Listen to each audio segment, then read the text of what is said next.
Alright, what's up guys, it's Rebounds here, and today I'm going to be bringing you my first Modern Warfare 3 gameplay, and I know it's May. I still haven't had one up, and I do have an excuse. That is because my PlayStation, for a long time, would not read Modern Warfare 3 for whatever reason. I mean, I'd be lucky to play one game, then halfway through the next one it would kick me out of the game and say, disk read error, so very long time it took me to get to play, but here I am, and what a way to start off, but with an MK14 MOAB on Seatown.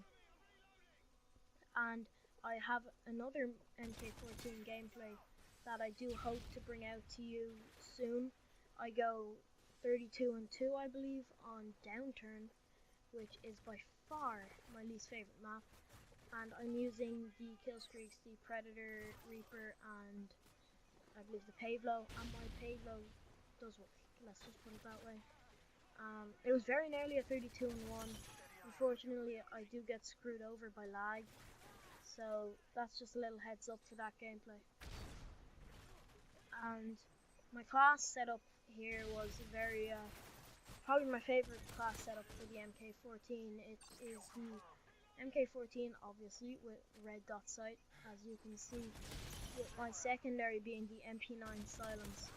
And I would definitely recommend the MP9 silenced if you don't go for the obvious SMG9 akimbos, which I detest.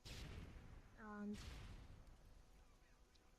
it has a silencer. Now, I would use a silencer until you get the extended mags, just because it is a monster once you have the extended mags. I mean, it's a monster with a silencer, don't get me wrong, but once you can attach those extended mags, you'll do some work. And the reason I have the MP9 as a sidearm is because when I get into close quarters situations, I will need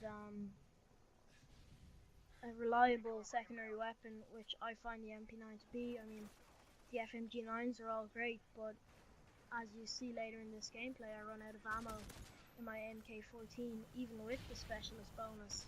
I just can't find any scavenger packs, and I need the MP9, and if I had had the FMG9s, I probably wouldn't have gotten the MOAB, just because I would have been forced to move out of my position, which is my comfort zone, into one of theirs. So the MP9 served me well this match, so I would definitely recommend it. And one of the other things I'm using in this match is the portable radar. I think it got destroyed though. I definitely did not notice that in the game, but that really did help towards the start until I got my specialist. But I'd say the thing that would have helped me most of all is marksman, because not many of the people in this match were using assassins. So with the MK14, marksman is just incredible. It's so easy to take people out, especially with that MK14's 2-bullet kill, and I think it's a 1-bullet headshot.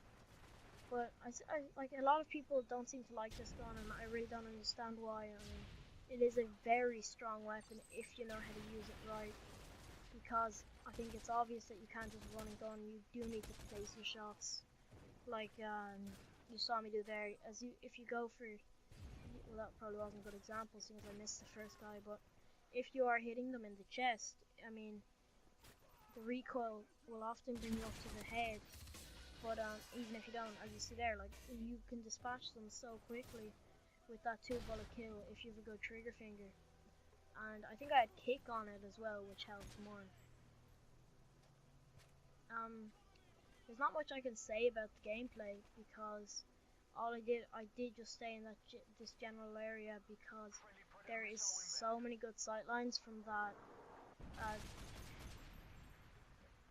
that bridge type thing I was on. I don't know, I think you'd call it a bridge. I mean, you can see the whole A spawn nearly, and you can also see down towards C, and the building I'm I suppose sitting by is probably the building on this map that gets the most traffic. So you do have that extra traffic which is brought in by that building. And as you can see here, I'm running completely out of ammo, and I think it's coming up. Yeah, here I'm forced to switch to the MP9 because I kind of messed up the changeover because I tried to change as the game tried to change it for me because I was out of ammo. But this is what I mean, like, this is where the MP9 just comes into a league of its own. But I find that it looks very like the TMP for Modern Warfare 2, which was nowhere near as good. Like, if you haven't used TMP, try using TMP. It's very, very bad. Like, that's what I mean. That's where the TMP or MP9 comes in handy. Like, I mean, as you saw there, one of the things that did help me is my knowledge of the perks and knowledge of the specialist bonus, because I knew that I had Dead Silence Pro, which meant I could jump off there and evade what because I thought there had been people up there. And there's the MOAB, guys. I do want to take a few people out here. One more at the MP9, and then I think two more here with the MK14. One guy in slow motion with the MOAB going off, which was pretty cool. And there it is, guys. My first Modern Warfare 3 video on YouTube. My first MOAB on YouTube. I hope you enjoyed. If you would like to see more Modern Warfare 3 gameplay, be sure to subscribe. And if you did enjoy this, be sure to leave any feedback, including constructive criticism, in the comments, and rate it as to how you felt the video went. So anyway, guys, it's been Rebounds, and I'll see you next time.